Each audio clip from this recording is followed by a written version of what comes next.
안녕하십니까. 카툰경영연구소의 최윤규입니다. 이번 주제는 이제 생각의 탄생과 생각의 도구라는 주제로 그 첫 번째 시간 창조적 성광이란 어떻게 생기는 것일까라고 해서 한번 말씀드릴까 합니다. 우리는 일반적으로 남들이 발견한 것을 보면 쉽게 생각하지요. 그거 예전에 나도 생각할 수 있었는데 저건 누구나 다 하는 생각이야, 그렇게 말할 수 있습니다. 그런 것들 우리 주변에서 한번 쉽게 한번 찾아보겠습니다. 이메일을 매일 처음 무료로 나눠주자고 얘기한 사람은 과연 누구였을까? 또는 여러분들 많이 쓰고 계신 클라우드 저장 공간을 돈을 받고 판 게 아니라 무료로 제공한 사람은 과연 누가 제일 먼저 그 아이디어를 냈을까? 또 정수기를 팔지 말고 렌탈로 하자고 한 사람은 과연 누구였을까? 아니면 인터넷을 서점이 아니라 책을 서점이 아니라 인터넷을 통해서 팔자라고 했던 사람은 과연 누구였을까? 정말 우리 지금은 쉽게 생각할 수 있는 것들이지만 최초에 그런 생각을 하고 그런 발상을 했던 사람들은 정말로 대단한 사람들이 아닐 수 없습니다. 핸드폰을 컴퓨터처럼 쓰게 만들겠다. 그것은 과연 누가 먼저 생각했을까? 사람이 하늘을 날 수 있겠다라고 생각한 것은 과연 누구일까? 여러분도 한번 같이 생각해 보십시오. 지금 여러분들이 많이 쓰고 있는 문자 서비스 중에 카카오톡이라고 있습니다. 그 카카오톡은 문자 서비스인데 그 카카오톡에다가 게임을 넣겠다라고 맨 처음 생각한 사람은 과연 또 누구일까? 여러분들이 알 수 있는 애니팡, 어린아이부터 아주머니들까지 많이 쓰고 있는 그 애니팡을 개발한 이종웅 대표는 같은 한게임 출신인 이재범 카카오 대표를 만나서 얘기했습니다. 문자 서비스를 하고 있는 카카오톡에다가 게임을 한번 넣어보자. 그렇게 시작하게 된 애니팡 게임은 현재 월 매출 30억. 그 매출만 뜨는 게 아니라 카카오톡에 새로운 수익 버전을 만들어 주었다라는 그런 좋은 역할도 하게 되었다라는 것이지요. 전 세계적으로 대박이 나고 있는 영화 중에 겨울왕국이라는 영화가 있습니다. 그 영화를 보면서 이런 생각이 들었습니다. 만약에 바다에 사는 멸치가 있다면 그 멸치는 과연 생각이나 해봤을까? 또는 바다에 사는 오징어는 생각이나 해봤을까? 어떤 생각? 바로 다름이 아니라 물속에 사는 생물인데 자기들이 물 밖에서 죽을 수 있다는 그런 생각 해봤을까? 또는 물속에 사는 생물인데 햇볕에 바짝 말려서 죽는다는 것 생각이나 해봤을까? 아니면 마르다라는 것이 어떤 의미인지 과연 생각이나 해봤을까라는 것이죠. 겨울왕국이라는 영화 속에서 보면 눈사람이 나옵니다. 그 눈사람 굉장히 작고 예쁘고 귀여운 눈사람이지만 항상 자기가 태어나서 한 번도 본 적이 없는 여름을 꿈꿉니다. 그래서 영화 속에서 눈사람은 얘기하지요. 난 항상 여름을 상상해 라고 얘기합니다. 그런데 정말 여름이 오면 어떻게 될까요? 그 눈사람은 녹아서 없어지겠죠. 이제 우리도 같이 한번 상상하고 생각해 봅시다.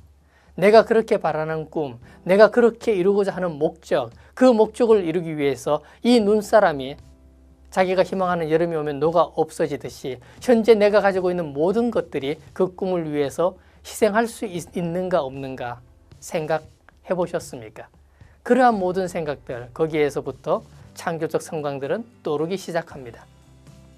그러면 창조적 성광을 발휘한다라는 것, 창의성을 발휘한다라는 것은 과연 무엇일까? 그것은 무엇이 아니라 어떻게의 문제입니다. 무엇을 끄집어내는 것이 아니라 어떻게 문제를 끄집어내고 정답을 끄집어낼 것인가, 거기에 따라서 결과는 달라진다는 것이죠. 어떤 군대가 이동을 하고 있었습니다. 이동을 하고 있었는데 산에서 돌이 큰 바위가 굴러떨어져서 길을 다 막게 되었습니다. 모든 군인들이 밧줄을 동원해서 그 바위를 끌어내려고 했지만 도저히 바위를 끌어낼 방법이 없었습니다. 아무리 해도 안 되니까 장군이 나서서 해결책을 제시했습니다. 그 장군은 이렇게 얘기했습니다. 바위를 끌어내지 말고 땅을 파서 바위를 묻어버려라. 전혀 다른 결과지만 어떻습니까? 군대가 행군을 진행할 수 있는 그 결과물을 만들어냈다는 것, 그게 바로 창조적 성광입니다. 제가 카툰을 그리고 그림을 그려서 인터넷을 올리거나 아니면 여러 곳에 연재를 하면 사람들은 항상 이렇게 물어봅니다. 어떻게 그렸어요? 그 어떻게 갑자기 생각이 났어요? 이렇게 물어봅니다. 그럼 저는 쉽게 대답합니다. 그냥요. 그냥 생각이 났어요 라고 얘기합니다. 그 그냥 생각나는 것, 과연 어디에서 비롯될까? 수많이 수많은 곳에서 읽고 보고 경험하고 쌓아놨던 그 지식들이 어느 날 제 머릿속에서 번쩍하면서 창조적 성광을 일으켜서 나타나는 것이지요.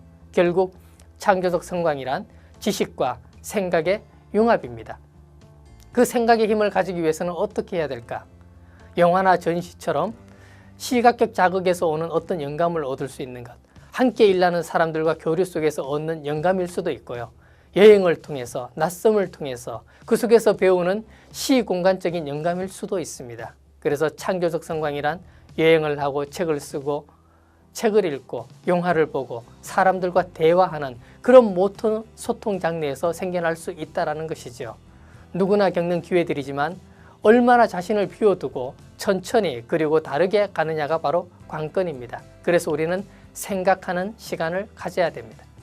가끔씩 멍 때리는 시간, 남들이 보기에는 전혀 쓸모없어 보이는 그 시간들조차도 우리 각자가 창조적 성광을 키우는데 큰 중요한 차질일 수가 있습니다.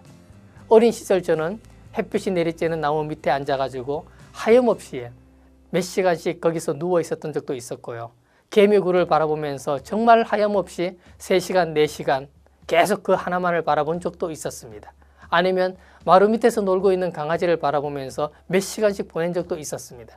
그 멍한 것처럼 보이는 그런 멍 때리는 시간, 그런 것들조차도 다 창조적 결론에 창조적 성광을 위한 중요한 차질일 수밖에 없다는 것입니다. 그래서 우리는 현재 내가 접하고 있는 그 모든 시간들 그 자체로 의미를 부여해야 되겠습니다. 내 내적 경험과 내 외적 경험이 하나로 합쳐져서 창조적 성광이 되는 것, 오늘 내가 보고 듣고 겪은 모든 것들에 우리가 감사할 수 있는 마음, 그것들이 모였을 때 우리는 진정 생각의 도구를 제대로 활용하는 사람들로 거듭날 수 있습니다. 감사합니다.